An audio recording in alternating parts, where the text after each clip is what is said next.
Kalaulah mata hitam dan mata putih yang ada pada mata kita Bapak Ibu dekat dalam pandangan kita pada diri kita dibandingkan dengan Allah, maka diri Allah itu lebih dekat lagi dengan diri Bapak Ibu dibanding dekatnya mata hitam dan mata putih ini yang ada pada mata kita ini. Kalaulah rasa dan perasaan yang ada pada diri Bapak Ibu itu dekat dalam pandangan Bapak Ibu, maka diri Allah itu lebih dekat lagi dengan diri Bapak Ibu ketimbang dekatnya rasa dan perasaan itu pada diri Bapak Ibu sendiri. Kalaulah hidup itu dekat pada diri Bapak Ibu, maka Allah lebih dekat lagi dengan diri Bapak Ibu ketimbang dekatnya hidup itu pada diri Bapak Ibu. Tapi kenapa manusia tidak mampu melihatnya Allah? Kenapa manusia tak mampu memandang Allah? Karena manusia ini selalu tertipu memandang bentuk dan rupa Bapak Ibu. Ya, manusia itu selalu tertipu memandang bentuk dan rupa. Contohnya Ustaz beri perumpamaan. Ini contohnya contoh yang sudah umum. Ya, nah, lihat, dinaikkan channelnya sedikit Bapak Ibu. Ya, lihat baju Ustaz nih. Ya, ketika Bapak Ibu memandang baju Ustaz, maka yang terpandang itu adalah kain. Ketika Bapak Ibu memandang kain, maka yang terpandang itu adalah benang. Ketika Bapak Ibu memandang benang, maka yang terpandang itu adalah kapas. Itu artinya ketika Bapak Ibu memandang baju Ustadz, maka yang terpandang itu mestinya adalah kapas. Itu maksudnya tuh, ha? So, lagi. Nah, kalau payah Bapak Ibu, nah, Ustadz tulis. Kapas bertajali dia. Tajali tahu bahasanya? Tajali. Nah, tajali. Tajali itu nyata, zohir, berganti bentuk rupa. Nah, lihat, dari kapas menjadi benang. Nah, nyata dia menjadi benang. Dari benang nyata dia menjadi kain. Dari kain nyata menjadi baju. Itu maksudnya, lihat, asal baju daripada kain, asal kain daripada benang, asal benang daripada kapas. Makanya Ustadz katakan tadi, ketika kita memandang baju, maka yang terpandang pada baju itu adalah kain. Nah, ketika kita memandang kain, maka yang terpandang pada kain itu adalah benang. Ketika kita memandang benang, maka yang terpandang pada benang itu adalah kapas.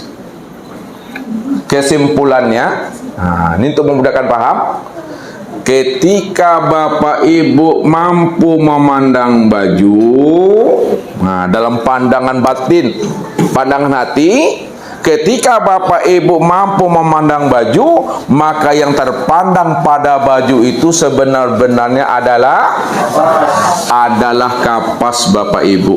Ini yang dimaksudkan oleh Nabi, Zohirun Robbi fi batni abdi. Nyatanya Tuhan itu pada pandangan hatinya Bapak Ibu.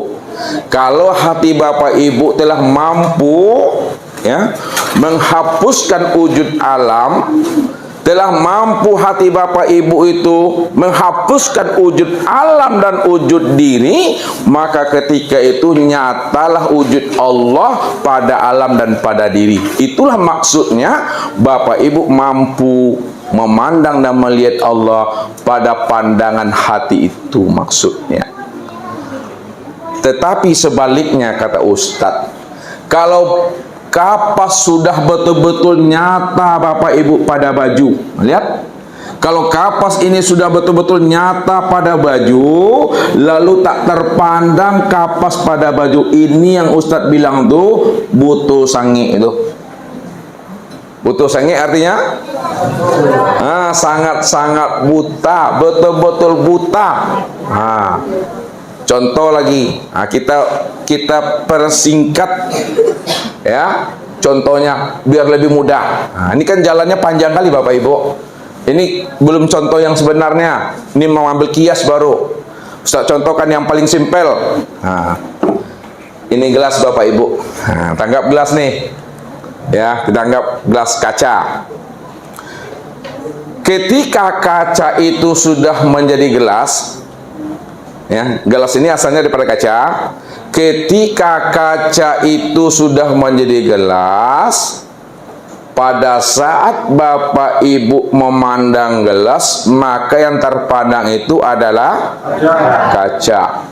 Siapa yang tidak mampu memandang kaca pada gelas, itu yang dikatakan butuh sange. Usah ulang lagi ya. Apabila kaca sudah nyata jadi gelas, lalu Bapak Ibu tak mampu juga memandang kaca pada gelas, maka disebutlah orang itu buta sange. Benar-benar buta. Atau maksudnya, inilah orang yang tertipu selalu memandang bentuk dan rupa. Sekarang bagaimana supaya ya, orang yang buta dengan bentuk dan rupa memandang kaca, lalu dia bisa betul-betul memandang kaca, diapakan gelas nih? Dihancurkanlah bentuknya, dipecahkan rupanya sehancur-hancurnya. Maka ketika bentuk gelas telah hancur, rupanya gelas telah hancur sehancur-hancurnya, maka ketika itu nyatalah kaca itu yang sebenar-benarnya. Ini maknanya secara hakiki apa? Lihat, Ustadz bilang tadi, kebanyakan manusia tidak mampu memandang Allah. Padahal Allah itu nyata, Allah itu terang, Allah itu jelas, Allah itu dekat. Karena manusia itu kebanyakan selalu tertipu memandang bentuk dan rupa. Lalu bagaimana manusia bisa memandang Allah itu yang betul-betul nyata pada dirinya? Jalannya, hancurkanlah wujud dan sifatnya. Kalau sudah hancur wujud keakuan dirinya, sudah hancur sifat yang ada pada dirinya, yang dirinya yang merasa yang hidup, dirinya yang merasa yang melihat, mendengar, berkata, mengetahui, berkuasa dan berkehendak, telah hancur wujudnya, telah hancur sifatnya sehancur-hancurnya, maka ketika itu barulah terpandang dan terlihat wujud Allah itulah yang nyata, sifat Allah itulah yang nyata. Karena tidak ada lagi wujud dan sifat Bapak Ibu, yang ada hanyalah wujud dan sifat Allah semata-mata yang ada. Makanya Bapak Ibu sudah bisa memandang Allah pada segala yang ada, dalam setiap gerak dan diam.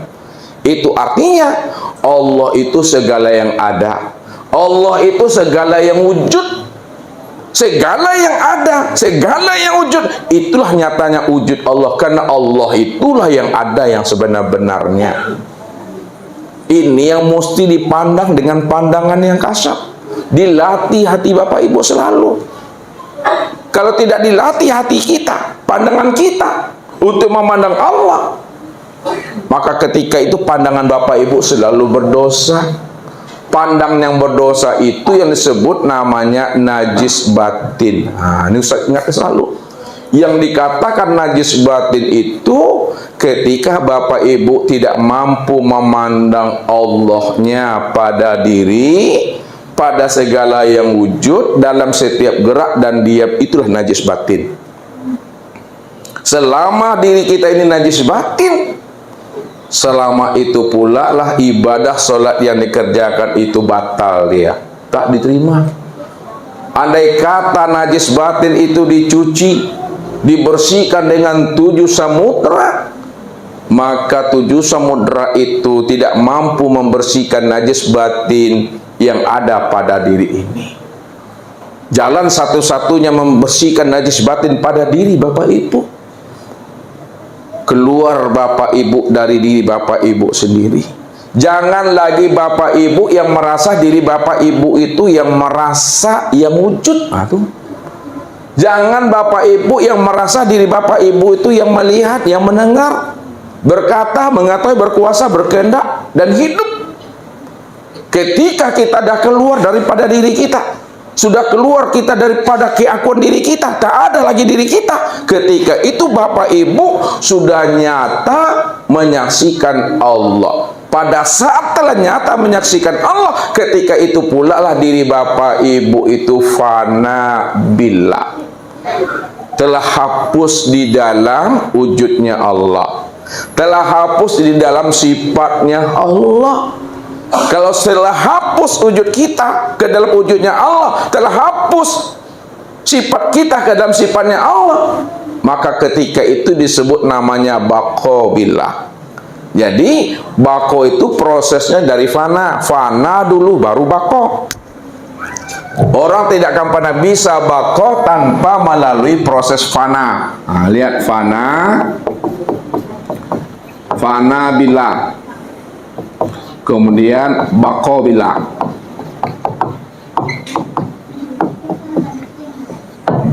Fana itu artinya hapus. Sudah hapus wujud dan sifat kita ke dalam wujud dan sifatnya Allah. Itu maksudnya. Hapuskan keakuan wujud nih, hapuskan keakuan sifat kita ke dalam wujud dan sifatnya Allah. Kalau telah hapus wujud dan sifat kita ke dalam wujud dan sifatnya Allah, maka disebut namanya fana billah Bapak Ibu. Artinya fana billah. Kalau sudah terjadi fana billah, fana billah itulah yang akan menghantarkan kita kepada proses baqo billah, berkekalan dengan Allah. Udah berkekalan namanya. Tidak ada diri Bapak Ibu lagi di situ. Sudah lebur, sudah lenyap, telah hilang ke dalam dirinya Allah itu. Ketika telah baqo billah Bapak Ibu, maka disitulah nyata Allah senyata-nyatanya di situ. Udah wujud Allah namanya itu. Kalau dibahasakan udah bertatap wajah Bapak Ibu, udah berjumpa Bapak Ibu dengan Allah. Itulah sebenarnya orang yang kembali. Jadi yang Ustadz bilang, kembali itu jangan Bapak Ibu artikan kembali kepada Allah itu seperti kita menemui sahabat kita. Ya, kita di dunia, kan gitu. Ya, nanti meninggal kita. Ketika kita meninggal, apakah kita kembali menemui Allah itu berjalan kayak kita menemui sahabat kita nanti di sana? Tidak seperti itu Bapak Ibu. Kalau bahasa syariatnya kembali, ya seperti itu. Pak Wan dengan Pak Jul dari Padang ke sini. Dari sini tentu kembali lagi ke Padang. Secara syariat benar prosesnya, benar contohnya. Tapi contoh yang sebenarnya untuk kembali kepada Allah bukanlah seperti kembalinya Pak Wan dan Pak Jul ini kembali ke Padang. Tidak seperti itu maksudnya. Makna kembali kepada Allah itu yang sebenar-benarnya Bapak Ibu, pada saat Bapak Ibu telah mengenali akan diri. Ketika Bapak Ibu sudah kenal dengan diri, diri Bapak Ibu telah betul-betul fana. Ketika diri Bapak Ibu telah fana, ketika itulah Bapak Ibu telah kembali kepada Allah. Maksud kembali kepada Allah, sudah menyadari sesadar-sadarnya, sudah paham sepaham-pahamnya bahwa Allah itulah yang diriku, diriku inilah yang nyatanya wujud Allah. Jadi Allah yang mengatakan akan dirinya sendiri. Kalau Allah yang mengatakan akan dirinya sendiri, akulah yang Allah. maka tidak ada siapapun yang bisa protes kepada Allah, karena Allah yang mengatakan dirinya Allah. Tapi kalau bapak ibu yang mengatakan diri bapak ibu yang Allah, banyak orang yang protes di bapak ibu. Kita dikatakan kita kafir. Itulah makna kembali. Jadi makna kembali itu sebelum habisnya usia umur. Makna kembali itu sebelum ajal, sebelum kita mati. Jadi makna kembali yang sebenarnya sudah menyadari sesadar-sadarnya bahwa diri kita tidak ada, yang ada hanya Allah. Itulah kembali itu. Tapi pulang alun bapak ibu ya. Kenapa alun pulang kembali lah? Alun masanya, kalau sampai masanya barulah sempurna pulang dan kembali. Itu baru makna pulang dan kembali. Ketika ada sempurna pulang dan kembali, apakah bapak ibu akan mencari Allah di situ lagi? Enggak, karena Allah yang bapak ibu cari itu sudah nyata pada diri sendiri. Diri sendiri ini bukanlah nyatanya diri bapak ibu, tapi diri sendiri ini nyatanya dirinya Allah. Itu yang Ustaz maksud. Kalau udah paham kita, dijelaskan juga lagi, ditanya juga lagi, maka yang jelas tadi makin tidak jelas dia. Maka cukup diam supaya jelas. Ya, cukup dipahami, cukup mengerti. Maksudnya apa? Hentikan pikirannya, hentikan hati ini, hentikan perasaan. Kalau akal, pikir, hati dan perasaan sudah dihentikan, ketika itulah bapak ibu sudah menikmati. Itulah dia maksudnya. Nikmat tuh tidak bisa lagi diceritakan. Kalau diceritakan tidak jelas lagi maknanya, tak paham lagi. Itu yang maksudnya itu, bahwa puncak kesempurnaan hakikat sholat itu tiada lain menyaksikan Allah pada diri sendiri. Namun diri sendiri bukanlah kenyataan diri bapak ibu, diri sendiri kenyataan diri Allah. Kalaulah diri sendiri ini kenyataan diri Allah, maka sesungguhnya diri inilah dirinya Allah itu secara sempurna. Nah, kalau sudah sempurna bapak ibu, maka tidak ada bahasa sholat itu lagi mengingat, kata Ustaz. Tidak ada lagi bahasanya itu memuji, tidak ada lagi bahasanya itu menyembah. Yang ada cuma ya nikmat, lakukan aja lah lagi. Nah, kalau disempurnakan bahasanya begini. Nah, lihat, hadap wajah ke tempat sujud. Nah, tuh hadap wajah ke tempat sujud. Hadap dada ke Baitullah, ke kiblat Ka'batullah. Hadap hati sudah menyaksikan Allah.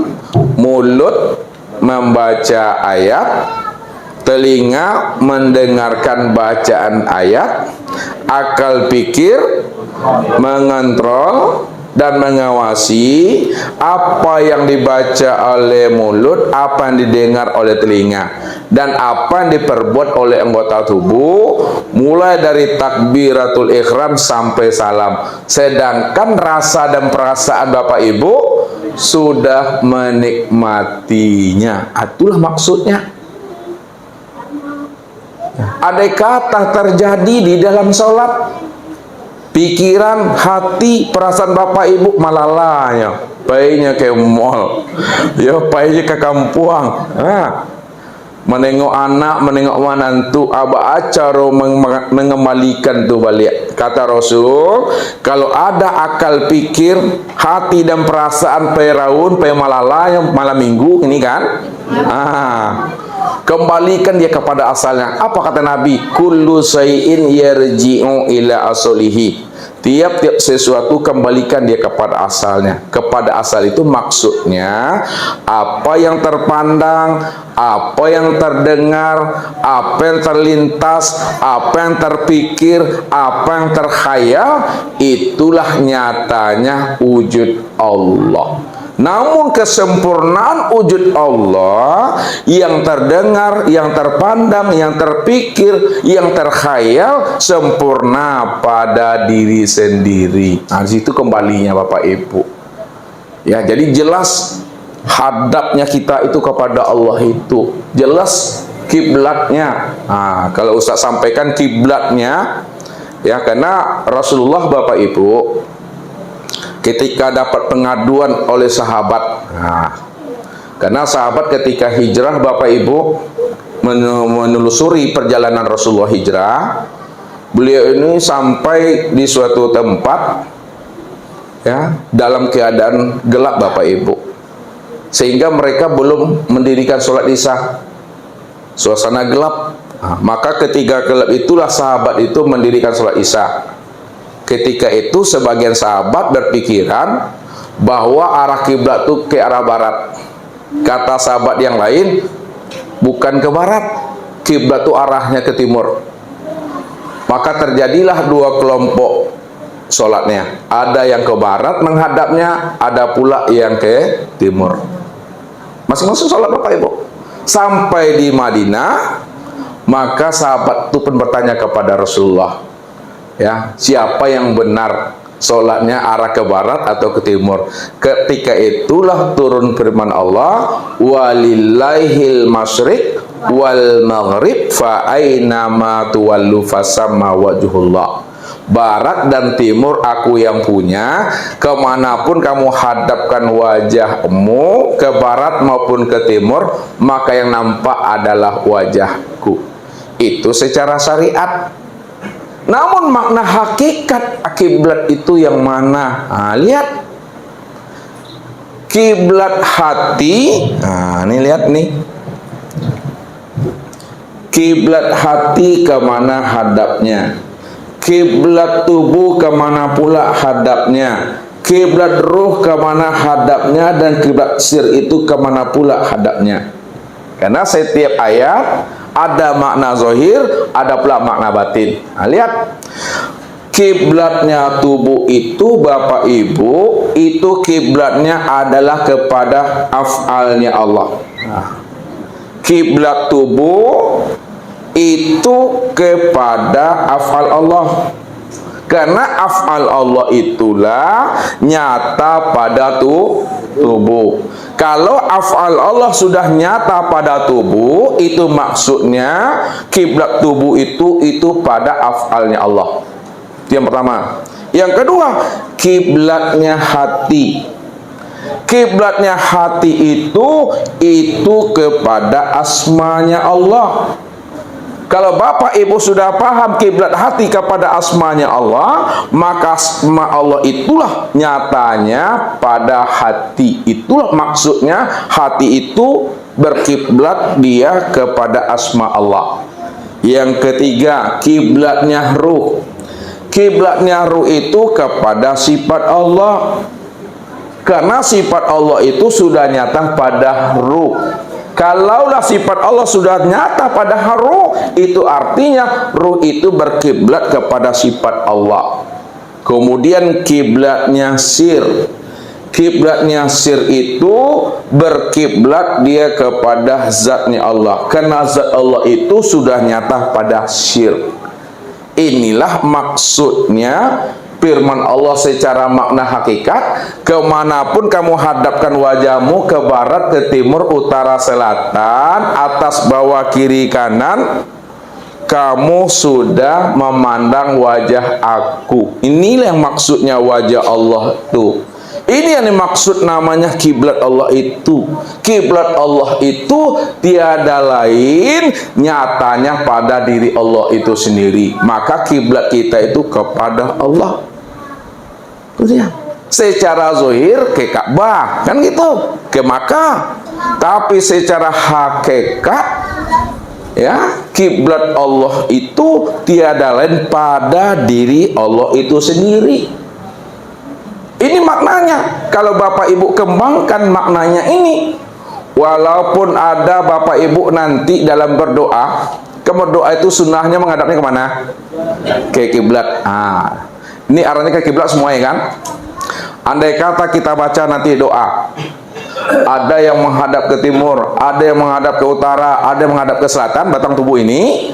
Setelah Bapak Ibu paham tentang kiblat Allah itu, bagaimanapun posisi tubuh, hati, ruh, dan sir yang ada pada diri insan itu, mau ke barat, mau ke timur, utara, selatan, maka sesungguhnya Bapak Ibu selalu duduknya, berdirinya mengarah kiblat. Karena kiblat itu adalah Allah. Allah itu nyata kiblatnya pada tubuh ini. Itu maksudnya. Ya, inilah yang dijelaskan oleh Rasulullah itu. Ada yang ke barat, ada yang ke timur. Walaupun ke barat kamu menghadap, itu juga kiblat. Mau ke timur kamu menghadap, itu juga kiblat. Makna hakikinya kiblat Allah barat dan timur itu ya pada diri sendiri. Itu maksudnya tuh. Itu sempurnanya. Secara makna hakikat. Nah, namun makna secara syariat mesti kita meneladani Rasulullah. Nah, kan itu yang dikatakan oleh Rasul. Man ahya sunnati faqad ahabbani. Ada. Siapa yang mencintai sunnahku, maka sungguh dia telah cinta kepada aku. Nah, siapa yang menghidupkan sunnah Nabi, itu artinya sudah cinta kepada Rasulullah itu. Wa man ahabbani kana ma'i fil jannah. Barang siapa sudah cinta kepada sunnahku, maka nanti di sorga dia bersama aku seperti dua jari ini. Itu dia. Jadi tetap sempurnakan sunnah Rasul. Andai kata Bapak Ibu terjadi seperti perjalanan para nabi tadi terhadap umatnya, maka pahamilah makna secara makna hakikat itu. Tapi yang syariat tetap disempurnakan. Itu maksudnya. Fa iza azamta fatawakkal 'alallah wa may yatawakkal 'alallah fa huwa hasbuk. Apabila ikhtiarmu telah sempurna, azammu telah lurus, telah benar, fatawakkal 'alallah. Serahkan itu semua kepada aku. Siapa yang telah menyerahkan semuanya urusannya kepada aku, fa huwa hasbuk, aku yang jamin, kata Allah. Kenapa? Karena Allah itu bikulli syai'in muhit. Allah itu wujudnya meliputi. Nah, meliputi itu artinya apa? Meliputi ruang dan waktu, meliputi tempat, meliputi peristiwa, meliputi kejadian. Makanya tidak ada ruang dan waktu yang tidak ada Allah. Tidak ada tempat, masa, dan peristiwa yang tidak ada Allah. Kenapa? Karena peristiwa kejadian itu nyatanya diri Allah di situ. Itu yang bikulli syai'in. Itu yang sebenarnya Bapak Ibu. Inilah artinya Bapak Ibu, sholatnya itu telah sampai kepada makna hakikat daripada sholat itu sendiri. Mungkin itu saja Bapak Ibu yang dimuliakan Allah. Ya, mudah-mudahan apa yang Ustaz sampaikan tadi hendaknya kita mampu memahaminya, sehingga apa? Sehingga kita dalam berilmu ini tidak boleh ada kebimbangan dan keraguan tadi itu. Itu yang maknanya iman itu di dalam hati dan jiwa kita. Itu saja. Billahi taufiq wal hidayah. Assalamualaikum warahmatullahi wabarakatuh.